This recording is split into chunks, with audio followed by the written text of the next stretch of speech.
नमो Bharat news की latest update पाने के लिए प्रेस करें सब्सक्राइब और उसके बाद बेल आइकन को दबाना ना भूलें।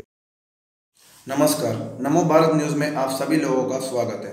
राहुल गांधी ने राफेल लड़ाकू विमान डील को लेकर वामपंथी मीडिया के साथ मिलकर एक और बड़ा झूठ भ्रम फैलाने की कोशिश करी, लेकिन अब इसका पर्दाफाश खुद रिटायर्ड एयर मार्शल ने कर दिया है, जिससे कांग्रेस की देश भर में फजीयत हो रही है। ऐसा लगता है कांग्रेस ने तय कर लिया है कि 2019 चुनाव तक वो सिर्फ झूठ फैलाने की राजनीति करेगी। अभी मिल रही रिपोर्ट के अनुसार द हिंदू अखबार ने राफेल डील पर एक रिपोर्ट छापी है। इस रिपोर्ट में बताया गया है कि 2015 में जब रक्षा मंत्रालय इस डील पर फ्रांस से बातचीत कर रहा था, तो इसके समांतर पीएमओ ने भी फ्रांस से बातचीत शुरू कर दी थी। इसके बारे में रक्षा मंत्रालय के अधिकारियों ने विरोध जताते हुए मनोहर पर्रिकर को नोट लिखा था। कांग्रेस ने कल इस पर खूब हंगामा बरपाया। राहुल ने प्रेस कॉन्फ्रेंस में जिस चिट्ठी का हवाला देते हुए प्रधानमंत्री पर संगीन आरोप लगाए, वो आधा सच था। राहुल ने देश को गुमराह करने के लिए मीडिया के सामने आधा सच ही दिखाया।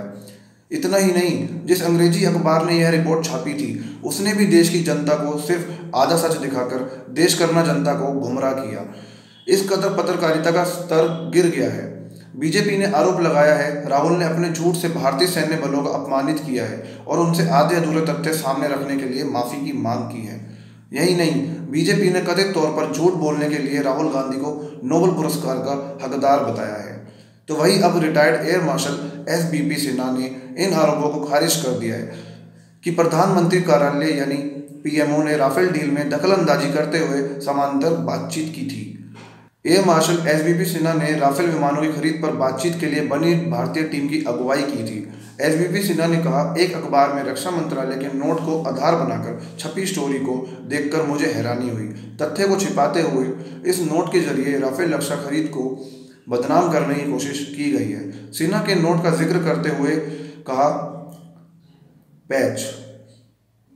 सिन्हा ने नोट का जिक्र करते हुए कहा कि जिस अधिकारी ने इसकी शुरुआत की थी वो बातचीत टीम का हिस्सा नहीं थे और ऐसा करने का उन्हें कोई अधिकार नहीं बनता।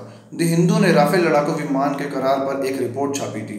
रिपोर्ट में अखबार ने एक चिट्ठी को आधार बताते हुए लिखा था कि रक्षा मंत्रालय और प्रधानमंत्री कार्यालय राफेल डील पर आमने सामने आ गए थे। रक्षा मंत्रालय के लिए अधिकारी ने इस बात की पुष्टि भी की, लेकिन हम आपको बता दें कि अखबार ने जिस चिट्ठी का आधार बनाते हुए रिपोर्ट छापी है, उसमें सिर्फ आधा सच ही दिखाया गया है, ताकि देश को गुमराह किया जा सके और विपक्षी दलों के पक्ष में खबर चलाई जा सके।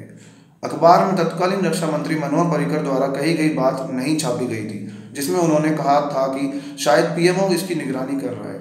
यदि इसमें कुछ खामियां हैं तो रक्षा सचिव को प्रधानमंत्री कार्यालय के प्रधान सचिव से बात करके इस मामले का समाधान करना चाहिए। अखबार के इस रिपोर्ट पर रक्षा मंत्री निर्मला सीतारमण ने कहा, एक अखबार ने राफेल पर रक्षा सचिव के नोट छापा है, लेकिन अगर अखबार रक्षा सचिव का नोट छापता है तो उसे रक्षा मंत्री का पक्ष भी देश को बताना चाहिए। अखबार ने जो किया वह पत्रकारिता का निचला स्तर है। वीडियो को लाइक, सब्सक्राइब और शेयर करना ना भूलें। अपने विचारों को कमेंट बॉक्स में लिखकर हम तक जरूर पहुंचाइए।